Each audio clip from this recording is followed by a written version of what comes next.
Hello hi guys welcome Pipu blog को आपनको स्वागत। आज दर्शक बंधु गोटे टॉपिक विषय में आलोचना करने को चाहूँगी जहाँकि स्वामी स्त्री पाई गोटे गुरुत्वपूर्ण कथा। तो दर्शक बंधु आजिकल दुनिया रे स्वामी स्त्री संपर्क रे बहुत प्रकार फाट सृष्टि हुए। किछि संपर्क तिष्टि रुहे, किछि संपर्क भांगी जाए। तो स्वामी स्त्री भितर केमिति बुझामणा हबाडा उचित मु तुमको कहूची, आपण मानकु जणाउची केमिति बुझामणा हबा उचित। जणे पुरुष ता स्त्री ठारू तीनिटी जिनिस रे शिखिबा उचित। बयस, ज्ञान, धन। ए तीनटी जिनिस जणे पुरुष ता स्त्री ठारू शिखिबा उचित। बयस,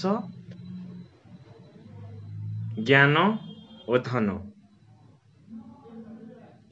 जणे स्त्री ता स्वामी ठारू पांचटी जिनिसर अधिकार हेबा उचित। धैर्य, स्पष्टता, भल पाइबा, बुद्धिमता, प्रार्थना बा ईश्वर विश्वास। स्वामी एवं स्त्री दुई जन तीनटी जिनिस रे सम्मान हेबा उचित, समान हेबा उचित। बुझामणा, सहिबा शक्ति, परस्पर सम्मान। एई जति जिनिसटिक रहिला स्वामी स्त्री संपर्क भितरे बहुत निबिड़ हब संपर्क आ बहुत स्वाभिमान हब संपर्क। वैवाहिक जीवन सुखमय हब। तो आज अनुचिंता जदि आपण मानकु भल लागिबो निश्चिंत भाବରେ मते कमेंट देबे इनबॉक्स रे।